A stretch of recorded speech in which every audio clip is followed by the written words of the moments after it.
323 in the building. What's up, DB? What you got? Oh shit, man! You know I'm having a good. Like what AB say? Oh, you know, DB. Breadman, what's cracking, Coach? Hey, how you doing, my man? Hey, don't be gang banging. Hey, don't be gang banging on DB. I mean, don't be ganging on Breadman DB. He said, "What's crack?" Like you a crip or something. Yeah.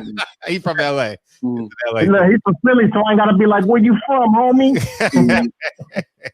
I like LA, man. I went out LA for my 40th birthday, man. I went to I know this is gonna sound corny to y'all, but I love movies, and my wife took me to Universal Studios for my 40th, man. We had a great time out there. You should have hit me up, man. I could have got you something really good for a really great price. But anyways, man, what's up? Go ahead.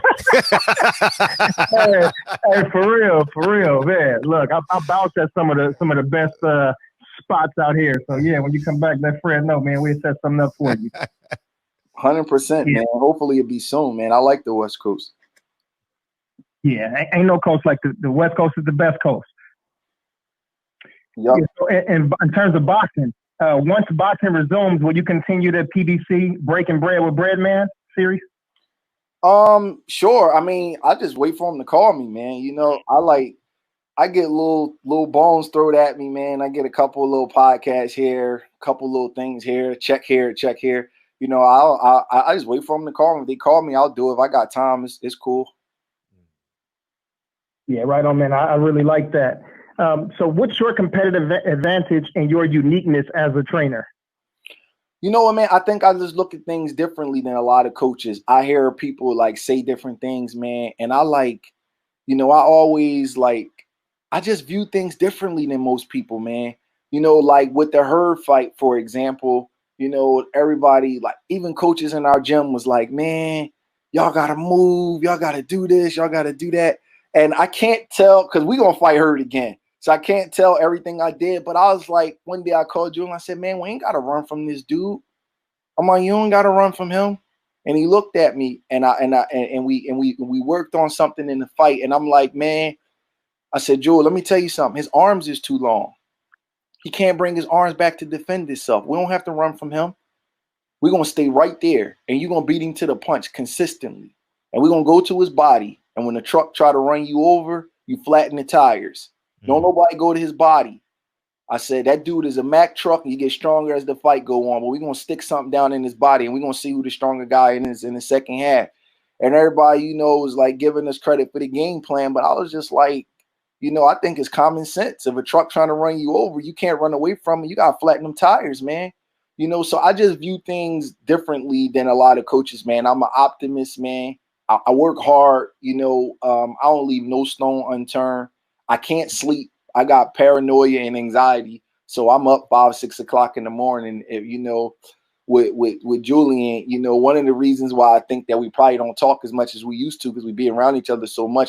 We get up. I'm making sure he at the track. You know, I know that's a pain in the ass, but I'm the type of person that if anything goes wrong, I want to be able to blame myself. So I do everything. It's nothing that I don't do. You know, I look at fighters. I could tell a fighter's weakness. I got like a really good sense of I just know human nature. I got a good sense of I'm moving a little bit, Fred. I'm gonna get my plug. But I just got a real good sense of human nature, man. You know, I know human beings. I know who's I know when a fighter is weak in a certain area. I know when a fighter is not weak in a certain area. I know when the guy is hurt. I know when the guy's a front runner. You know, I know who the guns are in the boxing world, and I know who the pretenders are. And I never disrespect fighters, but I could just tell certain things about fighters, man. And you know, I'm unique in that way where I'm really good judge of human character, man. You know, I've been out here a long time in this world, man, and I done made it, and I haven't been no angel. So you got to be a judge of human character and be able to tell certain things, man. And that's one of the reasons why I stuck with Julian when he first turned pro, because I knew he was a real fighter, you know. So I think that's what makes me unique. You know, I got a really good sense of who's the real deal and who's not, who's a pretender, you know what I mean? And like the kid he just fought, that kid can fight. He's a good little fighter, but he's not better than Julian. Julian can beat that kid. You know, we just got to be on. You know what I mean? There's some guys around 154 and 160 that I think are tougher fighters than that kid. Yeah, I agree. It's a great quality to have too. So with your professional eye, if you could rank the 2 or 3 trainers that you see doing a great job or that you may look up to, who would they be? Look up to. I guess if we say look up to, that would be past tense. I know you don't want to. Well, 3 trainers that I've kind of come in contact with over the years that I got like a lot of respect for, and that's Emmanuel Stewart. I met him when Julian fought a kid named Hector Rosario on the Bernard Hopkins Chad Dawson undercard, and we talked for about an hour. It's funny because we talked about Julian fighting Tony Harrison. As far as back then, he was a visionary, man. And brother Nazim, he's in our gym, and he like comes to our fights, like he just pops up in the dressing room. And not so much X's and O's with brother Nazim as far as like, Steve, you should do this or do that. But he's just like just a positive energy and influence. You know, he's always positive, and he's just, you know, he's really, really supportive without being overbearing. Because some trainers, if you're in the gym, they swear they know everything. They swear their way is the right way. And a lot of guys are more popular than they are good. And a lot of people don't want to say that. But a lot of dudes just have more opportunities than other people, and they don't really be that good. But brother Nazim, he don't try to get in your business. He don't tell you, hey, you gotta do this or have you gotta do that. He's just like really, really calming, just positive influence. Like he just showed up at the Herd fight. I was like, damn, I didn't even know you was coming. I'd have put you some tickets to the side. Like, don't worry about it. And Virgil Hunter is probably a mentor that I would say. He reached out to me about 10 years ago and just called me on the phone and was just like, man, I heard you're doing a good job with a young man out in Philly. He's been fighting out on the West Coast. And he was just like, man, you know, I really respect what you're doing. I was like shocked. I was like, damn, man, you know, and I was like, you know, and we became really, really cool. He's the person that I'll make talk strategy with and X's and O's with and things like that. So that was like the first person that I ever. So those are the 3 guys that have been like a older influence. As far as current trainers, I like Derek James. I think Derek James is good, man. You know, I mean, we might have guys that may have to fight each other, but I really respect Derek and I like him a lot. I think Roy Jones is a good trainer, man. You know, I think Roy Jones is a good trainer. Insert cough. Say it again. I said insert cough. Roy like dealing with Russians, man. Roy don't want to deal with us, man. So, you know, I don't really fool with doing that. I'm telling you, he works with a lot of young inner city guys in the gyms out there. I know. Oh, you do? Okay. Yeah. You do? Okay. Yeah. You don't promote him, man. If you look on YouTube, you'll see him working with that kid, Raheem. I'm gonna call Roy and have him on the show. I'm gonna call. No, I think Roy Jones is good. He works with that kid Raheem Gonzalez sometime. He works with some guys. Who else? I think I must have forgot. Pedro Diaz is good.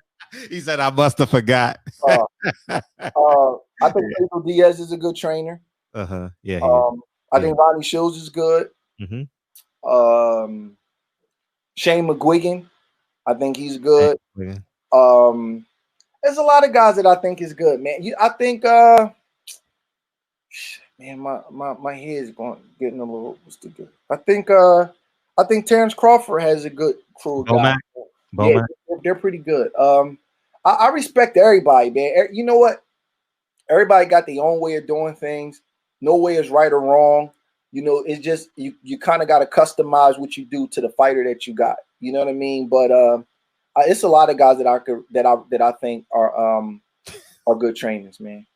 What's so funny? Someone said Roy Jones is training Vladimir Putin to beat Trump. Shout out to Reggie Owens, man. Shout out to Reggie Owens. Oh man, that's funny as hell. I'm glad Virgil is on your list, man. California got some good cats out there, man. And yeah, I'm glad Virgil was on that list. So man, Virgil Hunter's a great trainer, man. He gets he gets underrated, man, for the job that he did with Ward, man. Especially people don't realize I agree. Ward got a bad Shoulder. right hand, man. And if you look at it, man, he did all of that pretty much with one hand, man. You know what I'm saying? It's one thing to have a bad fist. It's something different to have a bad shoulder where you can't turn on the shot. If your arm is cool and your hand is messed up, you can kind of get a wrap and get your hand and land punches. You may not have a closed fist, but with the right kind of wrap, you could deliver a shot. But when your shoulder's messed up, you can't even shoot the shot. And Ward, and you know, the job that Verge did with Ward, man, is, and then he knocks Kovalev out with a right hand in the last fight. How symbolic is that? That was beautiful. You know what I mean? It's Verge did a hell of a job, man. I think Verge get a lot of flack because, you know, he took some guys like, you know, the Khans and Bertos later in their career, and they really didn't have a lot of success. But people don't know this about the game, Fred. Verge is like 60-something years old, right? So when he get a guy that's making $2, $3, $4 million, like, you got to take that money. You didn't work this game and be with Andre Ward since he was an 8, 9-year-old kid, because he ain't making no money up until he wins the title. Yep. You don't make over $1 million until you defend the title. You don't get that in the title shot. So then when he gets these jobs at the end and people want to criticize him, well, Amir Khan can't beat Canelo and Terrence Crawford. But you got to take that money.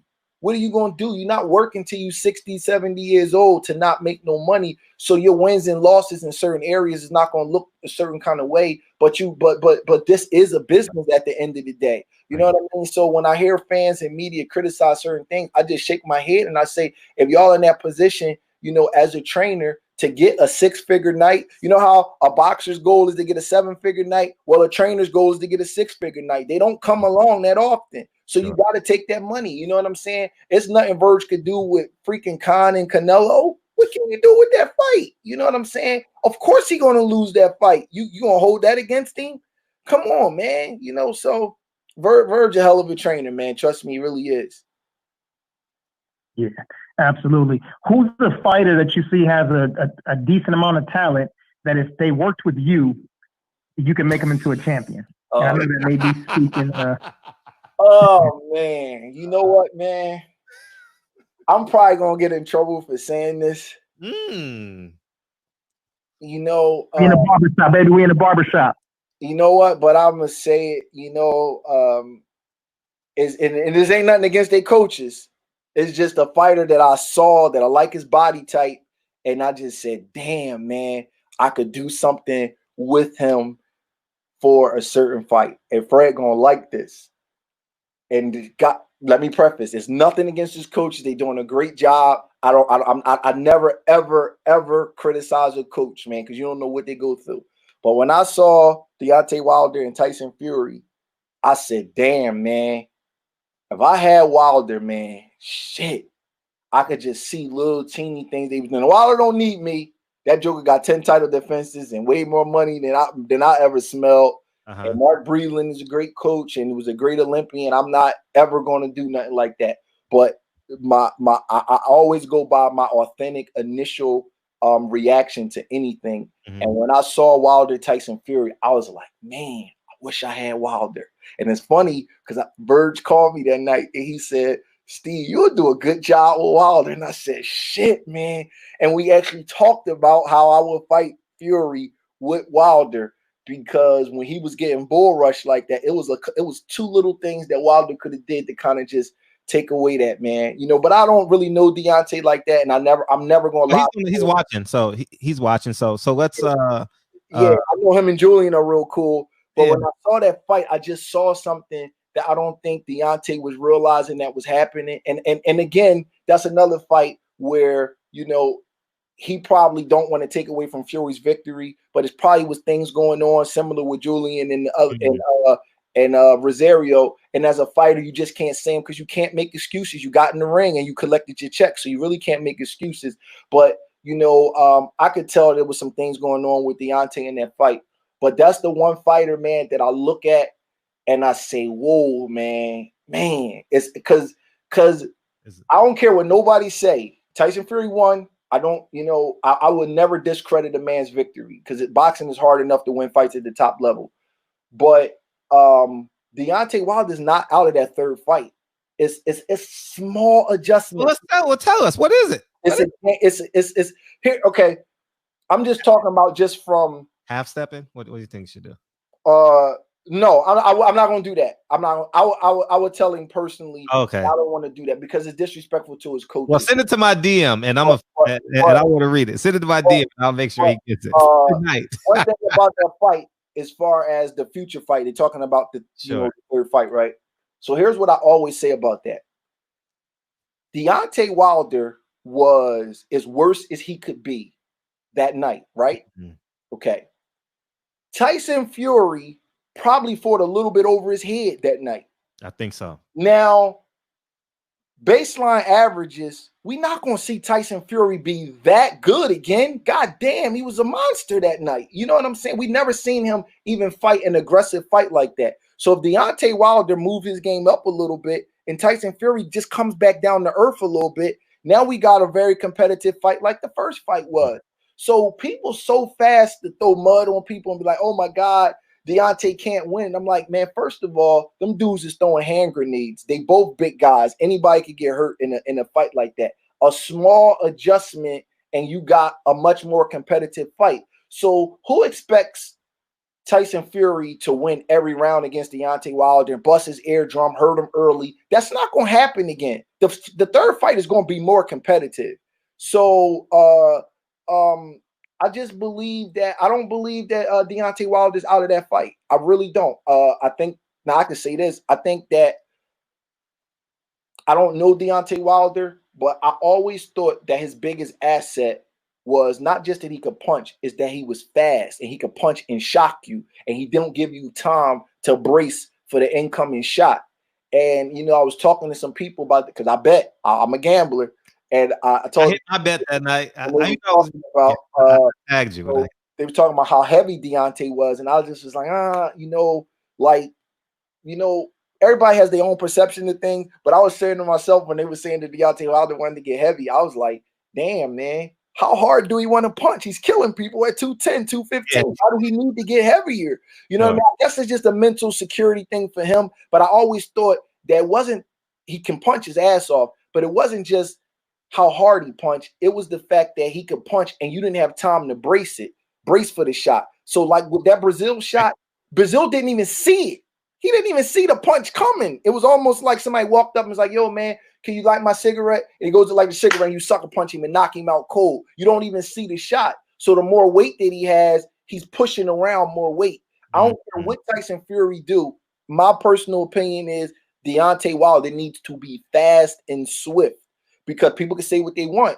He was stepping in on Tyson Fury in that second half of that first fight. And Tyson Fury has good defense, but he didn't even have time to brace for those shots because they was coming so fast. He was able to see Deontay Wilder's shots in the second fight, in my opinion. So that would be something that I would address if I was Deontay Wilder. I wouldn't worry about all of that, getting muscle and all that kind of stuff. That Joker he's like a panther. And go with your God-given talent, man. He's a fast twitch person, a fast twitch fighter. And anybody knows the hardest thing to deal with in the ring is speed and quickness. And I wouldn't give that up if I'm him. But he knows his body better than I do. I'm just looking from the outside in that I like the fast Deontay Wilder.